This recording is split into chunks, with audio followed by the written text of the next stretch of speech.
The Pentagon, under the leadership of Pete Hegseth and the direction of Donald J. Trump, is preparing 1,500 U.S. Army troops to deploy to the state of Minnesota. In other words, the President of the United States, with Pete Hegseth as his lackey, is about to invade a U.S. state with 1,500 members of the United States military.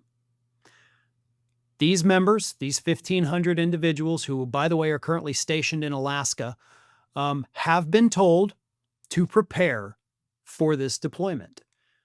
Deployment could happen as soon as this week because, as we all know, there's so much gosh darn unrest in the state of Minnesota. You know, those violent protesters who are only out there, not being overly violent, by the way, but confronting ICE officials who are in the process of,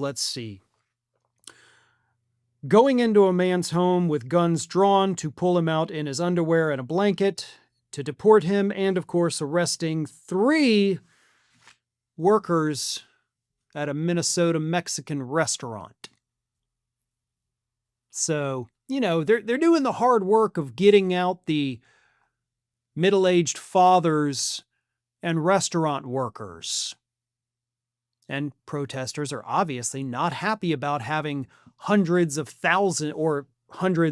thousands of ICE agents roaming their local streets just to terrorize people who, yeah, they may be undocumented, but they're not breaking any laws. And to be honest, they're actually contributing a hell of a lot more than the ICE agents are to the United States economy.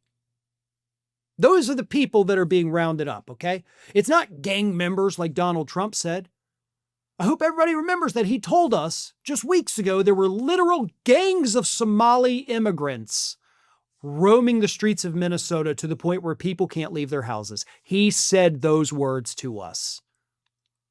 He used that as a fake justification to send in all these ICE agents. Residents of Minnesota don't like it, obviously. So they're confronting the agents. They're making their lives miserable, but they're not, for the most part, breaking the law. But because Trump doesn't like that, because he doesn't like the backlash that ICE has gotten after that one agent killed Renee Good, he wants to send in 1,500 members of the United States Army and invade a U.S. state. Listen. He is a dictator. He is a fascist dictator here in the United States. We do not have a way to remove him. He is repeatedly teasing canceling elections. He is threatening World War III now because he didn't win a Nobel Peace Prize. The man is a dictator. He is a fascist and has to be removed from office using the 25th Amendment, but his cabinet is so damn spineless, they're not going to do it. They love this. Most of them are completely on board with it. So we will see, most likely, the U.S. military sent in to go after U.S. citizens, to act as police, to violate the Posse Comitatus Act, which a judge, again, months ago already said, you can't do this because it's a violation of federal law. Trump's going to do it anyway because he is a lawless dictator.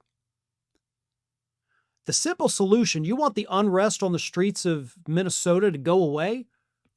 Get ICE out of there. Again, they're not doing any real work. You don't need hundreds of officers in a neighborhood to walk into a local Mexican restaurant and arrest the kitchen staff. You could send in 3 guys for that. And honestly, you shouldn't send in any guys for that because they're contributing to the economy. They're not gang members. They're not horrible people. They're not out there, creating havoc and ruining lives. They're feeding people and running a business, which is more than we can say for any of those godforsaken ICE agents out there. Pull ICE out and watch how quickly peace comes back. That's all he has to do. But Donald Trump apparently believes in peace through force. We will force you to be peaceful. using the full might of the United States military. Thanks for watching, and if you are not already subscribed to the channel, please do so, and do not forget to like and comment and share widely among your friends.